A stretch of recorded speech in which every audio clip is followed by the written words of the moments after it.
क्या गरीबों को बनाया जा रहा है सरकारी अनाज का मोहताज? क्या भाजपा की एक तरफा जीत के पीछे थी बड़ी साजिश? पहले चुनाव नतीजे और अब मोदी सरकार पर सवाल। आखिरकार क्यों बसपा सुप्रीमो साध रही है बीजेपी पर निशाना? क्या बीजेपी इंडिया अलायंस से हटकर मायावती चल पड़ी है तीसरी राह? जिस तरह से मायावती भाजपा पर निशाना साध रही हैं, उससे तो यही लगता है कि वो 2024 के लोकसभा चुनाव के लिए अलग ही समीकरण बना रही हैं।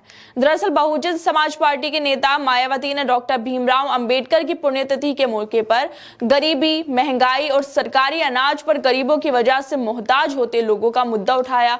उन्होंने 2020 से मोदी सरकार के द्वारा चलाई जा रही प्रधानमंत्री गरीब कल्याण योजना पर भी सवाल उठाते हुए ट्वीट करते हुए कहा कि देश की 81 करोड़ जनता को सरकारी अनाज का जो है उसका मोहताज बनाया जा रहा है। ये सपना ना तो आजादी का था और ना ही भीमराव अंबेडकर ने सोचा था। ये हालात बहुत ही दुखद हैं। खैर दोस्तों, ये सवाल उठता है, ये सवाल तो उठना लाजमी भी है मायावती के बाद कि आखिर क्यों देश की जो 81 करोड़ जनता है उसको फ्री में राशन दिया जा रहा है? क्या ये सरकार लोगों के लिए जो भलाई है उसका काम कर रही है? नहीं, ऐसा बिल्कुल भी नहीं है।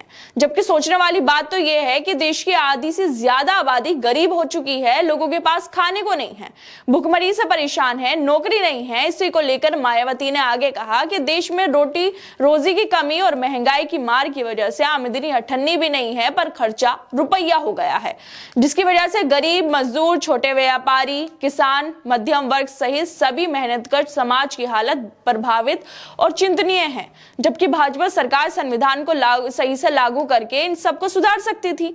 अभी तक तो देश काफी संवर जाना चाहिए था। यह पहली बार नहीं है दोस्तों जब मायावती ने बीजेपी सरकार पर निशाना साधा हो। इससे पहले भी वो भाजपा की नीतियों को लेकर सवाल उठा चुकी हैं। इसी तरह उन्होंने 5 राज्यों में 3 में से भाजपा की एक तरफा जीत को लेकर भी कहा था कि इन नतीजों को जो लोग हैं उनका चिंतित होना लाजमी है कि 3 राज्यों में इतनी भारी बहुमत से एक तरफा वो कैसे जीत गई। चुनाव का पूरा माहौल देखते हुए ऐसे नतीजे गले से नीचे उतर पाना मुश्किल है।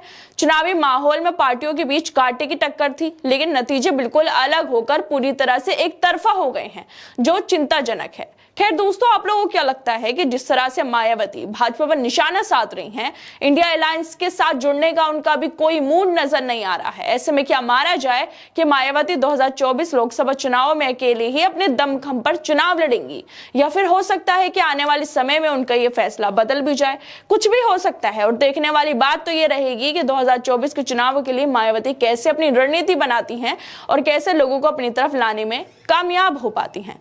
खैर दोस्तों, आप लोगों को क्या लगता है इस मुद्दे पर? अपनी राय हमें जरूर दें और बाकी तमाम खबरों को देखने के लिए जुड़े रहिए हमारे साथ।